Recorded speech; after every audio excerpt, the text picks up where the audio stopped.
5 weeks ago, I gave birth to a daughter, to a storm wrapped in flesh, to a version of myself I hadn't met yet. She came screaming into a world I barely had the strength to stand in. And I smiled for the photos, posed like I was whole, while my insides trembled like glass on the edge of a shelf. I held her like salvation, like maybe she was the anchor that would keep me from floating too far into the dark. I whispered, "I got you, baby," again and again, like a spell, like I was trying to convince the universe that I wouldn't break. But behind my tired smile, my own world quietly burned behind my eyes, smoldering, silently, like grief had found a place to nest in my ribs. For months before that, I lost my father. I was 6 months pregnant, belly blooming with kicks that reminded me of life, while my heart ached with a death I wasn't ready for, mouth stitched with prayers he never lived long enough to hear. Grief moved in silently, not like a wave, but like a fog that slipped through the cracks of the windows, settled into the corners of the nursery, and stayed.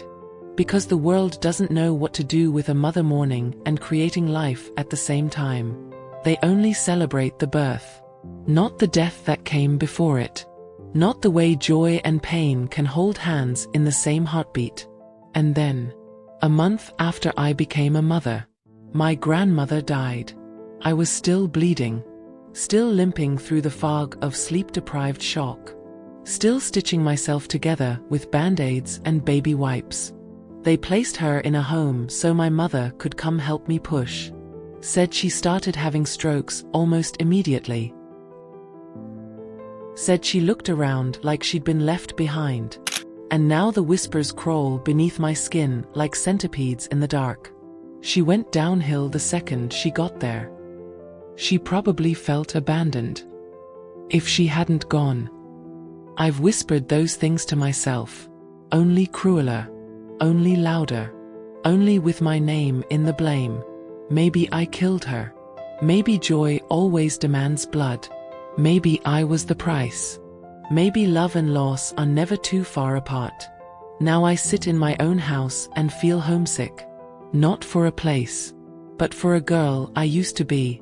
A girl who smiled more than she apologized. A girl who didn't flinch when someone said her name. Like I'm hovering above my life, watching someone who looks like me cradle a child, while unraveling, thread by fragile thread.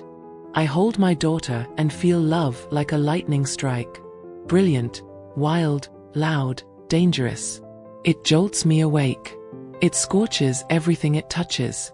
And yet, I ache for the version of me who laughed without guilt, who danced barefoot in kitchens to music no one else heard, who didn't cry when the milk spoiled or the nightlight flickered.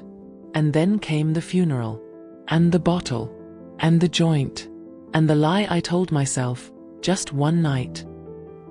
And now my baby drinks formula, while I sip shame from a glass I can't seem to put down. My husband watches like I'm a slow collapse, like a building the city forgot to evacuate. Because I am one cracked beam away from rubble. Postpartum is a thief. It doesn't just take your body. It robs your joy, your spontaneity, your name. It scrubs the mirror clean of who you were, and hands you back someone you don't recognize. I don't recognize this version of me, so I grieve her too. I don't have all the answers. Some days, I don't even have a clean shirt. Some days, I cry in the shower because it's the only place I can. But I have this love, and this grief. Two beasts in my chest, clawing for the same space. This is not just my story. This is my haunting, my reckoning, my rebirth. So if you felt even a whisper of yourself in these words, if you've ever cradled joy and grief in the same trembling hands, you are not alone. Please like, share, and subscribe if this resonated with you. There's healing in being seen. There's strength in storytelling. And sometimes, The bravest thing you can do is simply keep standing.